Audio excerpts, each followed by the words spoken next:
Alright, a few days ago we took on a challenge of seeing how deep the ocean actually was, and it's fucking deep.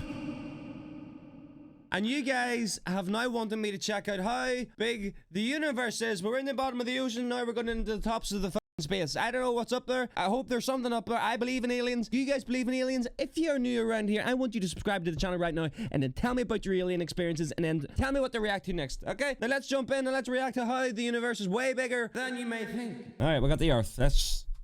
like, everyone's on that, you know? Everybody's on this shit. Everyone you've ever known. Alright, this. Earth. Like, this is Earth. okay. You live here on this planet somewhere, and everything that you've ever known is located right here. But just how small exactly is Earth when compared to the scale of the entire universe? Let's start by zooming out to where we can see our nearest cosmic neighbor. Wait, hold on, wait. You may think that the moon is very close to Earth since it dominates... Wait. Exactly is Earth when compared to the scale of the entire universe. Let's start by... Is that how big the moon is compared to the Earth? There's no fucking way, bro. That thing looks like a dot. Zooming out to where we can see our nearest cosmic neighbor, the moon. You may think that the moon is very close to Earth since it dominates our night skies, but in reality the moon isn't this close to our planet. It's actually about this far away, 384,400 kilometers away from you right now on average. You could fit 30 entire Earths in between the... Holy! If you somehow were able to drive a car at a constant 100 kilometers per hour speed, it would take you about 160 days. Yeah, but who the fuck drives a 62 mile an hour? Get that thing into fourth and then shift her to fifth, and then just keep her in. If she's got sixth, put her into sixth. Hey, but go 100 and double that, 114 miles per hour. You get there in 80 days. Easy. Drive the entire distance. Despite this incredible distance, however, 12 humans have actually set foot here, representing the furthest away... Yeah, but they didn't fucking drive, bro. ...away from the Earth, and one of humanity's greatest achievements. This is what the Earth would look like from there if you were standing there with them, and if you wanted to communicate with somebody back at home, it would take a message about... You see, hold on. ...seconds to travel between you and them, since that's how fast the speed of light can travel at. That's not even that slow, bro. That's fucking quicker than Royal Mail. I've always wanted to know this. I've seen this picture before of the Earth. Why is the bottom half not there? Where is it? Now, you don't just go to a certain point and then it's complete fucking darkness. There has to be a gradient of the dark, you know? This is a photo that was taken on Mars, and that tiny dot that you fuck took that? Earth as seen from the Martian surface. On average, Mars is an incredible... Mars, and that tiny dot that you see there is Earth as seen...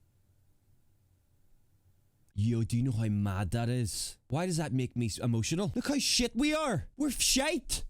Seen from the Martian surface. On average, Mars is an incredible 225 million kilometers away. Who took the photograph? That distance can be as high as 401 million kilometers. That means that whenever humanity finally gets around to landing a human on the planet, that person will be 986 times further away from Earth than the astronauts who landed on the moon were. In addition, the time delay for sending a message from Mars back to Earth isn't just 2.5 seconds. It's actually more like 20 minutes each direction, which would render 40 minutes to get a message reply. An emergency impossible. When we zoom out even further away, we can Bro, find the space.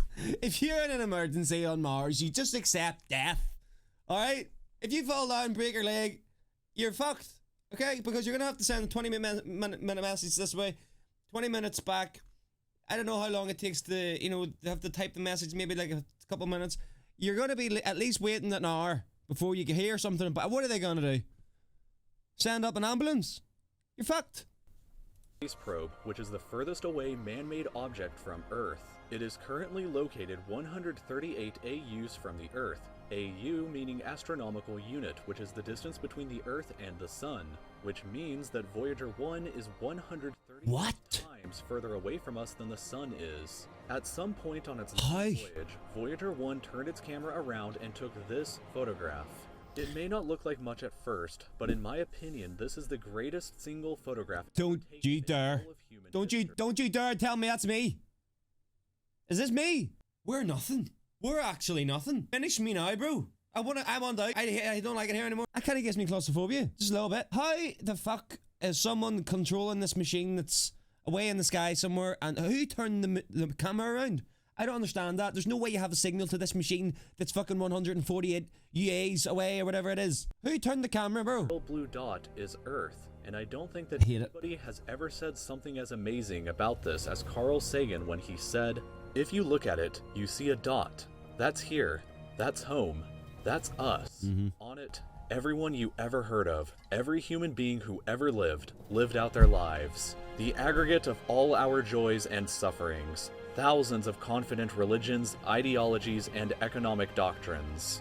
Every hunter and every forager, every hero and coward, every creator and destroyer of civilizations, every king and every peasant, every young couple in love, every hopeful child, every mother and every father, every inventor and explorer, every teacher of morals, every corrupt politician, every superstar, every supreme leader, every saint and sinner in the history of our species lived there, on a mote of dust suspended in a... There's no way you've just compared us to a mote of dust.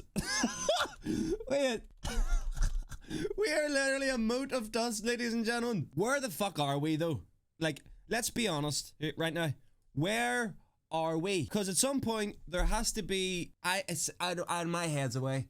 Like, if we kept zooming out and just kept our camera on Earth, but we kept going back and back and back forever, what the fuck? I'm gonna hit something. I will punch this table because where are we? Are we in someone's eye? Are we a piece of shit? Voyager 1 is currently traveling at 17 kilometers every single second, but even at that speed, it won't break out of the reach of our solar system for another 30,000 years. Well, once we go beyond the solar system, we arrive in our interstellar neighborhood. Here we shift to the light year unit of measurement, which is the distance that light travels in a full Earth year, or about 9.461.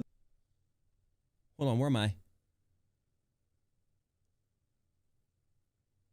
Am I in here? Just around here somewhere?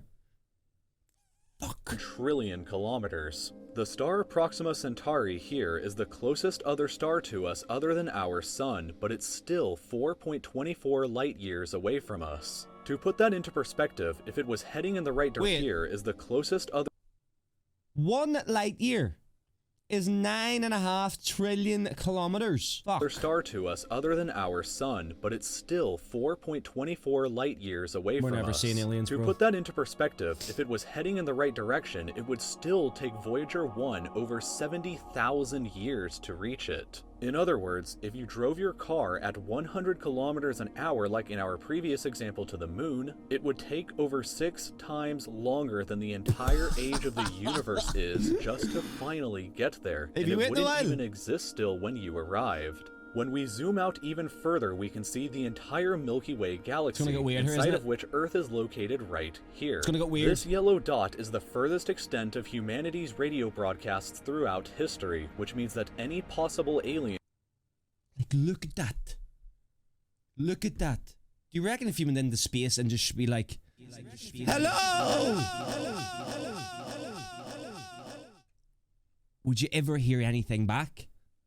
I don't know, like, it scares me. Who live outside of this range are totally unaware of humanity's presence. It's complete silence outside of this yellow dot as far as we are currently aware, but the entire galaxy spans over 100,000 light years from end to end. That's a lot. There are over 100 billion stars and over 100 billion planets inside of our galaxy. But you have never seen the full glory. I thought there was only 6.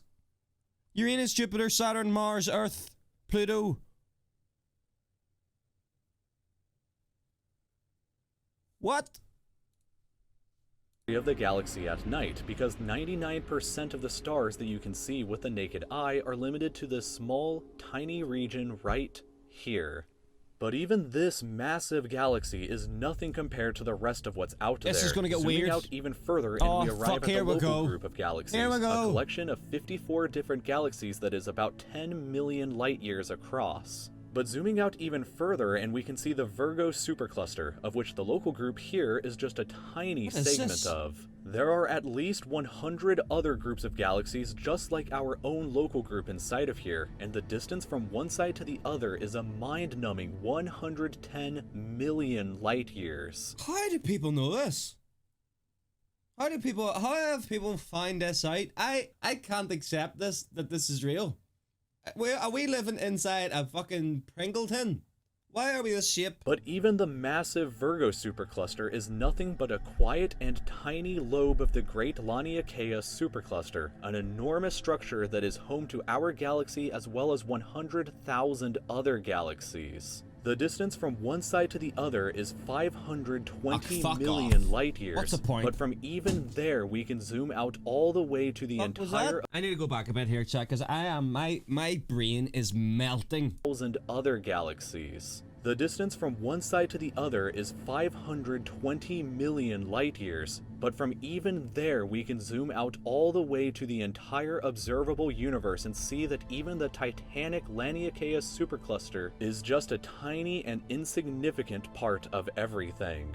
This is the observable universe, and it contains everything that we know of. It is home to at least 2 trillion different and individual galaxies, which together contain more stars than there are grains of sand on the entire Earth. Listen to this. The distance from Earth to any side of the observable universe is 46.5 billion light years, which means that the entire width is 93 billion light years across. It's just pointless, though. Like, why do we need this? 93 billion times 9 trillion kilometers. That's a lot of fucking trillions and billions, whatever it is. Why do we need to know this? This is just fucking with my head. We're never gonna go there, though. Ever. Ever, ever, ever. I hate it. It's too big. This is a bad idea. What's perhaps even more interesting, however, is what actually lies beyond the observable universe. Keep in mind that the observable universe is all that we can currently see, and it's entirely possible that the rest of the universe outside of it is vastly larger and more fantastic than we can possibly ever imagine. We simply don't know what else is out there because the light from these incredibly distant places has not yet had enough time in the universe's history to reach us yet back on Earth. And the light from some places may never reach us at all. Because some parts of space very far away from Earth are expanding away from us faster than the speed of light, that means that the light from these places will never, in an infinite amount of time, reach Earth. Meaning that even if humanity is eternal and exists forever, there will still be an unknown number of places in the universe that we will never know about or ever see. So, it is very likely that as unbelievably enormous as it seems, the observable universe is just a tiny slice of what we can currently see of the entire universe. According to the theory of cosmic inflation that was proposed by Dr. Alan Guth, if it is assumed that cosmic inflation began at 10 to the negative 37th of a second after the Big Bang, and with the assumption that the size of the universe before inflation began was equal to its age times the speed of light,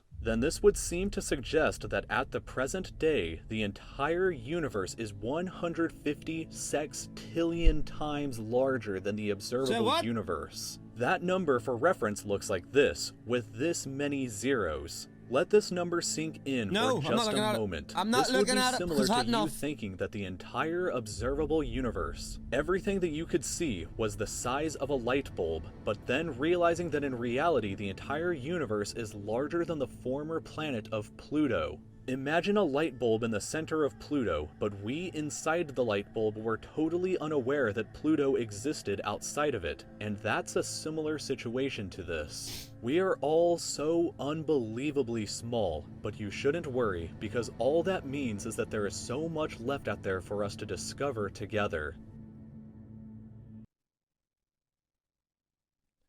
I hated that. I feel like I'm a piece of shit. No, what's the point? Well, ladies and gentlemen, that was a video about the Earth and the universe and how fucking big it is. It was just great. I'm so glad I watched that because now I know. Now I know, don't I? I hope everyone has a great day today and just has a fucking fantastic life. Oh, it was too much for me to handle. That actually stressed me out. Anyway, I'm gonna go and fucking read about something. See you later.